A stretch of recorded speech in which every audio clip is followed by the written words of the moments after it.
नमस्कार दोस्तों, फिर से एक बार मैं नरेश महानंद आपका लाइव शो में स्वागत करता हूं। और आज का जो विषय है दोस्तों कि आज बहुत सारे लोग एक दूसरे से पूछते हैं कि तेरा चर्च, मेरा चर्च या तुम्हारा कौन सा चर्च है। इस विषय पर आज हम चर्चा करने वाले हैं कि चर्च किसका है। दोस्तों, आपके पास क्या जवाब होता होगा जब पूछते हैं लोग कि आप कौन से चर्च के हैं, या तेरा चर्च कौन सा है या मेरा चर्च कौन सा है। इस प्रकार से लोग पूछते हैं तो आपके माइंड में क्या होता होगा? यीशु मसीह ने कितना चर्च बनाया है और आप कौन से चर्च में गए हैं? क्या यीशु मसीह ने 1000 चर्च, 2000 चर्च या अनगिनत चर्च बनाए हैं? यीशु मसीह ने कितने चर्च बनाए हैं और हम कौन से चर्च के सदस्य हैं? और चर्च कैसा दिखता है? क्या चर्च का इतिहास आपको मालूम है? और ये चर्च किसने बनाया और क्यों बना? ये सारी जानकारियां हमें मालूम नहीं होती है जब तक हम बाइबल नहीं पढ़ते हैं। तो दोस्तों, आइए हम बाइबल से देखते हैं कि बाइबल में क्या बताता है, चर्च किसने बनाया है और क्यों बनाया गया है चर्च को। तो यहाँ पे हम पढ़ते हैं मत्ती 16:18 में पतरस से प्रभु यीशु मसीह कहते हैं, और मैं भी तुझसे कहता हूं कि तू पतरस है और मैं इस पत्थर पर अपनी कलीसिया बनाऊंगा और अधोलोक के फाटक इस पर प्रबल ना होंगे। यानी कि प्रभु यीशु मसीह इस बात को क्यों बोले, मैं अपनी कलीसिया बनाऊंगा। आप जानते हैं क्या कि जितने लोग आज बनाए हैं चर्च अपना अपना, लोग क्या कह रहे हैं? लोग ये कहते हैं कि ये मेरा चर्च है, इसको मैंने सन इतना में बनाया था, ये कलीसिया का न्यू मैंने डाला है, मेरे चर्च में इतने लोग हैं, वो तुम्हारा चर्च है, उस चर्च के लोग इधर नहीं आ सकते, इस चर्च के लोग इधर नहीं जा सकते हैं, इस प्रकार से उसका पास्टर इधर नहीं आ सकता है। मतलब अपना एक फूट पैदा कर दिए हैं और अपना डिवीजन पैदा कर दिए हैं। तो ये पहली सदी से चलती आ रही है डिवीजन। तो हम देखते हैं कि डिवीजन कैसे शुरू हुई। दोस्तों, ये डिवीजन कहाँ से शुरू हुआ मैं बता रहा हूँ। ये पहली सदी से शुरू हो गया था। आइए हम पहला कुरिन्थियों उसका 1 अध्याय उसका 10 पद से लेकर के 13 पद तक हम देखते हैं यहाँ पे डिवीजन के बारे में, मतलब अलगाव के बारे में।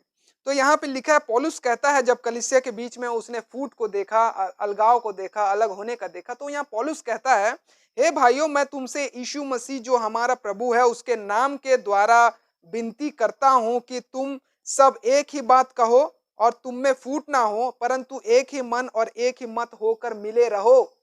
ये कौन कह रहा है? पौलुस कह रहा है कलीसिया को। लेकिन यहाँ पे कलीसिया में वैसे नहीं था, लेकिन फिर यहाँ पे देखता है, बोलता है 11 में, क्योंकि हे मेरे भाइयों, खलोए के घराने के लोगों ने मुझे तुम्हारे विषय में बताया है। यानी कि किसी दूसरे का घराना, खलोए के घराने लोग आपके कलीसिया के बारे में बता रहे हैं, है ना, तुम्हारे विषय में बताया है कि तुम में झगड़े हो रहे हैं। मेरा कहना यह है कि तुम में से कोई तो अपने आप को पौलुस का, कोई अपोलुस का, कोई कैफा का, कोई मसीह का कहता है ना, अलग अलग बता रहे हैं कि हम इसके हैं, हम इसके हैं। क्या मसीह बढ़ गया? और आज भी यह सवाल उठता है 21वीं सदी में, क्या प्रभु यीशु मसीह बढ़ गए? इसके चर्च के, उसके चर्च के, तेरा चर्च कौन सा है, मेरा चर्च कौन सा है? ऐसा लोग बात करते हैं, नॉनसेंस जैसे बात करते हैं, जिनको बाइबल का ज्ञान नहीं होता, या जो प्रचारक बाइबल को नहीं बता पाते हैं, नहीं सिखा पाते हैं, वो लोग भी ऐसे बात करते हैं। यहाँ लिखा है, क्या मसीह बढ़ गया? 13 पद में, क्या पौलुस तुम्हारे लिए क्रूस पर चढ़ाया गया? सही बात है। आज लोग अलग अलग नाम से सेंट पॉल चर्च, यूहन्ना चर्च, ये चर्च, वो चर्च बोल के नाम लिखे। तो क्या किसके नाम से चर्च है? क्या उन लोगों ने प्रभु यीशु मसीह के जैसे क्रूस पर चढ़े थे, हमारे लिए प्राण दिए हैं? यहाँ पे लिखा है क्या मसीह बढ़ गया? क्या पौलुस तुम्हारे लिए क्रूस पर चढ़ाया गया? देखो, स्वयं पौलुस बोल रहा है। तो दोस्तों, यहाँ पे कोई बड़ी बात नहीं है कि लोग मतलब आज डिवीजन कर रहे हैं, क्योंकि पहले से ही अलगाव शुरू हो गया था पहली सदी में, जब कलीसिया की उत्पत्ति हुई। कलीसिया की उत्पत्ति कब हुई आज बहुत सारे लोगों को मालूम नहीं है। पेंतिकोस के दिन सन 33 एडी में, जब प्रभु यीशु मसीह ने 12 प्रेरितों को पवित्र आत्मा दिया और वो प्रचार करने लगे और 3000 लोगों ने वहां पे बपतिस्मा लिया। तो वो है पहला दिन कलीसिया का, और 3000 लोगों के साथ कलीसिया उत्पन्न हुई, शुरुआत हुई। वो है समय कलीसिया उत्पन्न होने का। आज आप कौन से कलीसिया के हैं? आप कौन से चर्च के हैं? मनुष्य की बनाई हुई चर्च के, जिसका नाम बाइबल की पुस्तक में नहीं है और ना ही परमेश्वर के राज्य में है, या परमेश्वर के राज्य के बनाए हुए कलीसिया में? परमेश्वर का राज्य बनाया हुआ कलीसिया वो यीशु मसीह से शुरुआत होता है। यानी कि शैतान के बीच में और प्रभु यीशु मसीह के बीच में एक ही व्यक्ति है, वो है मनुष्य। और मनुष्य को बचाने के लिए परमेश्वर ने अपने पुत्र को बलिदान कर दिया और बलिदान करने के बाद बताया कि जो इस व्यक्ति के नाम से, मतलब प्रभु यीशु मसीह के नाम से बपतिस्मा लेता है, पिता पुत्र पवित्र आत्मा के नाम से, वो उद्धार पाता है। तो कलीसिया एक बचाए हुए लोगों का झुंड है और चुने हुए लोगों का झुंड है, पाप से मुक्ति पाए हुए और उद्धार पाए लोगों का झुंड है। जो परमेश्वर की कलीसिया है, जो निष्कलंक और पाक और पवित्र अगर होती है तो उसे स्वर्ग नसीब होगा, नहीं तो वो दंड पाएगा।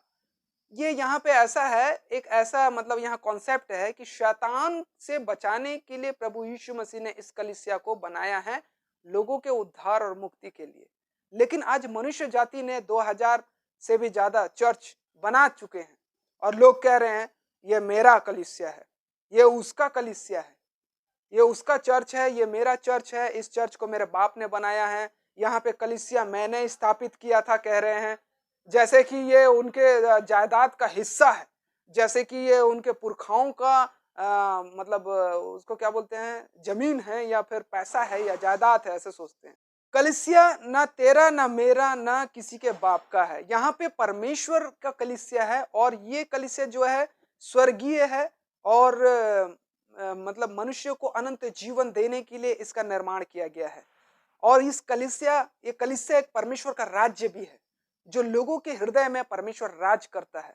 और ये एक एग्रीमेंट भी है कलीसिया, और ये एग्रीमेंट आपको अनंत जीवन तक ले जाता है। अगर आप इस कलीसिया का बात मानेंगे, इसके रूल को फॉलो करेंगे अकॉर्डिंग बाइबल, तो आपको वो अनंत जीवन का मुकुट भी मिलता है।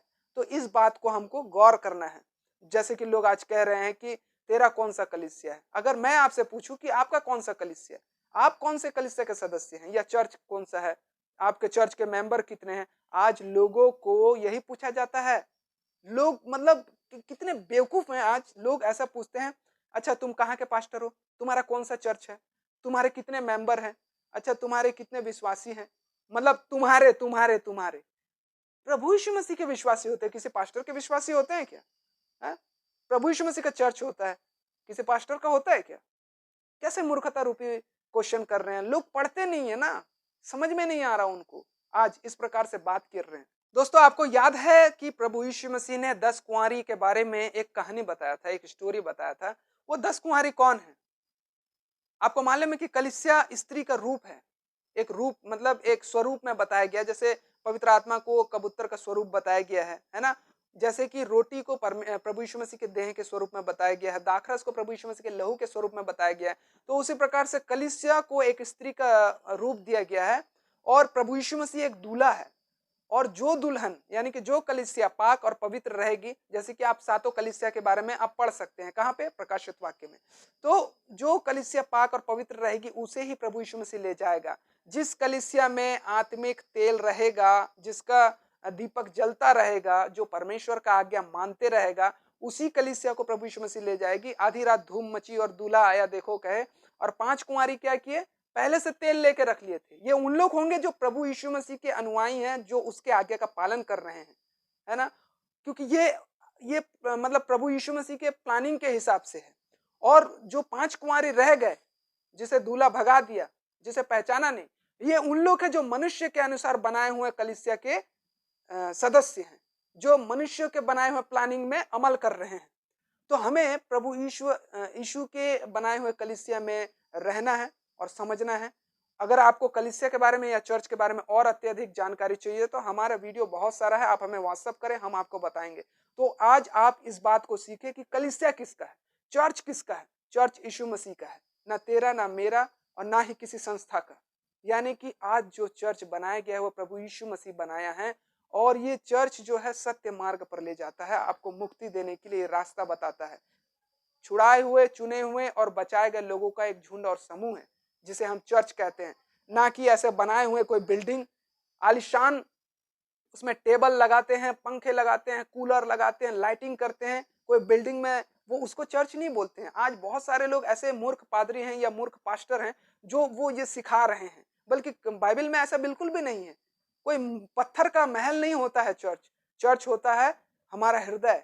कलीसिया के लोग, जिन लोग प्रभु यीशु मसीह ग्रहण करते रहते हैं, वो है मसीह लोग ही एक जीते जागते चर्च हैं। चर्च यानी कि कलीसिया, और कलीसिया यानी कि बचाए हुए और बुलाए हुए और छुड़ाए हुए, चुने हुए लोगों का झुंड है चर्च। और एक बात बता दूं आपको कि जो यीशु मसीह के चर्च में है, यानी कि यीशु मसीह की कलीसिया में है। तो आप एक बात बताइए, आपके पिताजी एक घर बनाए, तो उसमें क्या बाजू वाले का घर का नाम होगा? क्या तुम्हारे चाचा का नाम होगा? तुम्हारे दादा का नाम होगा? अरे जो बनाया है घर उसका नाम होगा ना। प्रभु यीशु मसीह ने कलीसिया बनाया, तो किसकी कलीसिया? मसीह की कलीसिया, प्रभु यीशु की कलीसिया, यानी कि मसीह की कलीसिया, मसीह का झुंड, बचाए हुए लोगों का झुंड, है ना। मसीह यानी होता है छुड़ाने वाला, बचाने वाला। तो बचाए हुए लोगों का झुंड, झुंड को क्या बोलते हैं? कलीसिया। तो ये मसीह की कलीसिया होगा। अगर आप देखेंगे किसी भी चर्च का नाम, मतलब बैप्टिस्ट चर्च और भी बहुत सारे चर्च, रोमन कैथोलिक चर्च, जो भी चर्च अलग अलग नाम रखे हैं बहुत सारे लोग, तो आप समझ जाइएगा कि वो चर्च जो है वो मनुष्य का बनाया हुआ है। उनको पूछेगा ना आपका चर्च कब बना, तो उन लोग बोलेंगे सन 92, सन 93, सन 80, इस प्रकार से वो बात करेंगे। लेकिन हमारा प्रभु तो सनातन से इस कलीसिया का निर्माण कर चुका था और इसका स्थापना उसी दिन हुआ, यरूशलेम में पेंतिकोस के दिन में, है ना, सन 33 एडी में वहां पे। और इतने सारे देशों से लोग आए हुए थे वहां पे, प्रभु यीशु मसीह का सुसमाचार सुनाया गया और वहां पे कलीसिया का निर्माण हुआ, वहां पे चर्च का निर्माण हुआ और 3000 लोगों ने एक साथ प्रभु यीशु मसीह को ग्रहण किया और 3000 लोगों के साथ एक नया चर्च वहां पे बनाया गया। वो है प्रभु यीशु मसीह का चर्च। क्या आप उस चर्च के सदस्य हैं? जी हाँ, मैं हूं उस चर्च का सदस्य, उस कलीसिया का सदस्य, क्योंकि मैं उसके रूल फॉलो करता हूं। किसके? प्रभु यीशु मसीह के। यानी कि प्रभु यीशु मसीह बाइबल में जो कहते हैं, जो प्रेरित बताते हैं, प्रेरित के अकॉर्डिंग आप चलिए। प्रेरितों के काम में आप जब देखेंगे तो कलीसिया के सारे रूल उसमें बताया गया है, उसके चित्रण बताए गए हैं। आज ऐसे नहीं कि कलीसिया में जितने सारे 30 त्योहार और पर्व मना रहे हैं, क्या लोग मनाते हैं? क्या पहले मनाते थे? पहली सदी की कलीसिया में क्या पौलुस, पतरस, यूहन्ना, बरतुल में ये सब मनाते थे चर्च में कोई परिवार त्योहार वार? नहीं। यहाँ तक कि वो खतना वाले लोग को भी मना कर दिया, खतना करने से परहेज करे, और जो खतना नहीं किए वो भी आ सकते हैं। मतलब आप प्रभु यीशु मसीह में जैसे हैं वैसे आ सकते हैं, ऐसा बोल करके वो यहूदियों के ग्रंथों का विरोध करते थे कि पुरानी व्यवस्था खत्म कर दी गई है। तो आज लोग नए नए 30 त्योहार, न जाने कितने सारे त्योहार, गुड फ्राइडे, ईस्टर और ये पाम संडे और ये क्रिसमस, मनुष्य के बनाए हुए हैं अपने स्वार्थ के लिए, एंजॉयमेंट के लिए, लालची मनुष्य। तो दोस्तों इस बात का ध्यान जरूर रखें कि ये चर्च के बारे में आज ज्यादातर लोग कंफ्यूज रहते हैं और एक दूसरे से सवाल करते रहते हैं, तेरा चर्च मेरा चर्च। तो इसे गौर करें और समझे, सीखें। और अधिक जानकारी के लिए आप हमें व्हाट्सअप कर सकते हैं। तो आज हमने क्या सीखा दोस्तों, कि चर्च ना तेरा, ना मेरा, ना किसी के बाप का, वो है प्रभु यीशु मसीह का है। तो चर्च का नाम भी मसीह की कलीसिया होना चाहिए या चर्च ऑफ क्राइस्ट होना चाहिए, मतलब प्रभु यीशु मसीह का। और वहां पे प्रभु यीशु मसीह का नाम आना चाहिए, है ना, नेम प्लेट, घर के आगे प्रभु यीशु मसीह का नाम होना चाहिए। और इस प्रकार से क्या है, डिवीजन नहीं होना चाहिए, बंटवारा नहीं होना चाहिए, क्योंकि प्रभु यीशु मसीह हमें बांटने के लिए नहीं, बल्कि जैसे पिता और मैं एक हैं, वैसे ही जिन लोगों को ये वचन सुनाते हैं वो लोग भी एक होने पाए, इस प्रकार से प्रभु यीशु मसीह प्रार्थना करते। तो दोस्तों इसी प्रकार से हम नए नए वीडियो के साथ आपके पास आते रहेंगे और आप हमारे साथ जुड़ करके परमेश्वर की सेवा कर सकते हैं। आप हमारे वेबसाइट में जाकर के विजिट कर सकते हैं, free online course, Bible course कर सकते हैं आप। और हमारे साथ जूम क्लास जो अभी हमने चालू किया है, जिसमें बाइबल क्लास है, मैरिज लाइफ क्लास है, मोटिवेशनल क्लास है, सेक्स लाइफ क्लास है, ये सारे मतलब क्लास उसमें हैं। आप उसमें कुछ मिनिमम फी दे करके आप लाइव क्लास कर सकते हैं डायरेक्ट। तो इससे क्या होगा कि आप अपने जीवन को इम्प्रूवमेंट में लाएंगे और मोटिवेशनल कर सकते हैं अपने जीवन को। वचन में लिखा है कि अज्ञानता की वजह से मेरी प्रजा बंधुआई में जाती है। तो आपके पास ज्ञान नहीं है, तो और ज्ञान की पुस्तक तो हमारा बाइबल है। तो बाइबल हमें सीखना बहुत जरूरी है। बाइबल सीखने के लिए कोई मतलब बाइबल ट्रेनिंग कोई पास्टर बनने के लिए नहीं करता, बल्कि ईश्वरीय ज्ञान को अर्जित करने के लिए और अपने जीवन को सरल और सुखमय बनाने के लिए और परमेश्वर के उस भेद को जानने के लिए और आत्मिक जीवन में आगे बढ़ने के लिए, इसलिए लोग बाइबल क्लास करते हैं, पास्टर बनने के लिए नहीं। तो इस प्रकार से हम परमेश्वर के वचनों को सीखें। आप हमें मेल कर सकते हैं, आप हमें हमारे वेबसाइट में जा करके आप लॉगिन कर सकते हैं, आप हमें व्हाट्सअप करें और हमारा जो प्रार्थना नंबर है उसे आप नोट करें और प्रार्थना के लिए हम मतलब आपके लिए प्रार्थना करेंगे, आप हमें रिक्वेस्ट कर सकते हैं। इस प्रकार से हम नए नए बातों को, नए नए जानकारी आपके पास लाते रहेंगे। तो दोस्तों तब तक के लिए हम आपसे अलविदा लेना चाहेंगे। परमेश्वर आप सभी को आशीष दे। नमस्कार, गुड बाय।